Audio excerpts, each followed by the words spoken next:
This is Pav Bambra here for PSB Sports. I'm at the George Groves versus Edward Gutnick final press conference here today in London. As you can see with me from Cyclone Promotions, Mr. Blain Mcguigan. Blain, how are you, my friend? I'm very well, thank you, Pav. Very well. Had a good presser today. Not too much needle, but I think a lot of respect for both fighters. Absolutely. Blain, firstly, I have to ask, in terms of the ticket sales and the general event, huge obviously now on terrestrial TV on Channel 5. How was the whole event gone in terms of that way? It's a difficult market in London, but I think we've done well. And George is a guy who's on the cusp of a world title, and he's got great support in West London. And I'm looking forward to a really big night on Friday night. Absolutely, and obviously, ever since George has notably teamed up with Shane, I think fans are definitely seeing a stronger George Groves, a different George Groves. The George Groves of the old with his punching power against guys like Kenny Anderson. How would you assess his progress so far with Shane? I'd say he's probably a more rounded fighter at the moment.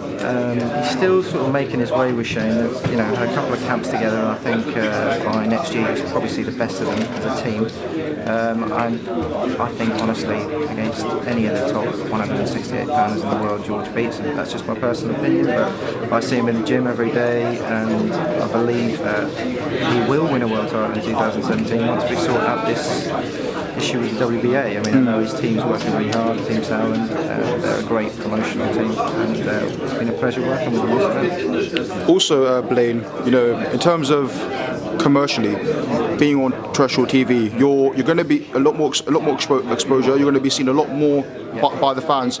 Is that something Cyclone are hoping to do? And commercially, how can you increase the value of boxing on terrestrial? That's our goal, is to get boxing back onto terrestrial on a regular basis. I can't reveal exactly what's gone on in the last couple of weeks, but we've got an announcement coming about 5 next year. Great. And it's encouraging for the sport. We want more regular fights on the channel, and they're backing us, which is fantastic.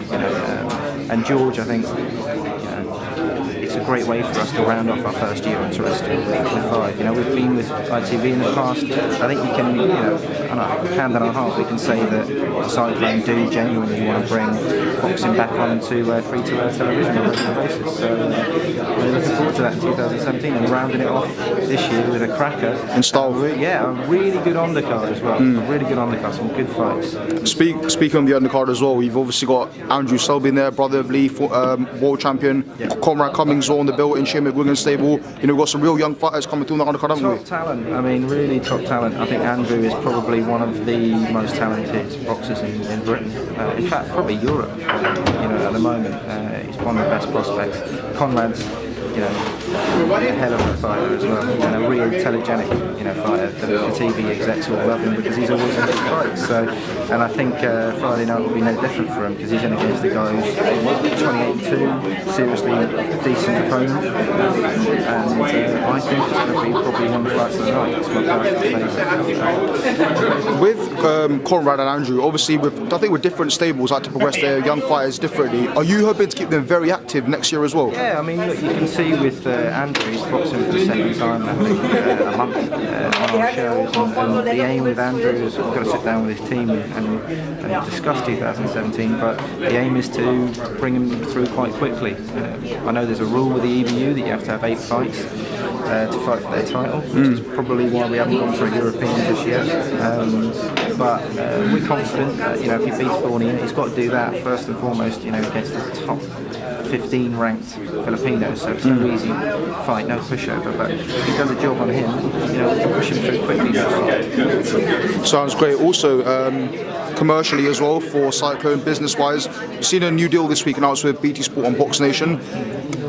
Obviously, with that deal, it's great for boxing. So many million more people are going to see boxing. Obviously, I assume Cyclone are hoping maybe to work with the BT Sport Boxnation market in the future. We've got a good relationship with Boxnation, who are obviously part of that deal. They're simulcasting with BT, and I think that's a logical move for us to continue our relationship with Boxnation. Jake and I know George very well, and it goes without saying. I think that will continue. or any future fights we can discuss. Absolutely. And also, how would you assess 2016 for cycling promotions? Obviously started off huge with Frampton Quig. You've had Carl Frampton then win against Leo Santa Cruz, George Groves against Martin Murray in a huge fight. You've got young fighters coming through the stable as well. How would you assess the year for cycling, Blain? It's a fantastic year. Groves and Murray wasn't us. I hold our hands up. That was obviously Sound and Naturally. But for us, we've had a fantastic year. I mean, Carl's gone from strength to strength, and we've had Josh Taylor as well, who's had his sort of headline debut on Channel 5 last month. Did incredibly well against Absolutely. A really decent opponent in Dave Ryan. So we've had a great year. I think it's going from strength to strength. Next year we're hoping to build on that, and then that announcement we'll have soon on 5. That's going to highlight that bit more. So, Absolutely. Fans, make sure you stay tuned for that cyclone announcement with Channel 5. Blain Mcguigan, I wish you all the best for Friday night, and thanks a lot for your time, and I'll see you soon, my friend. Cheers, man.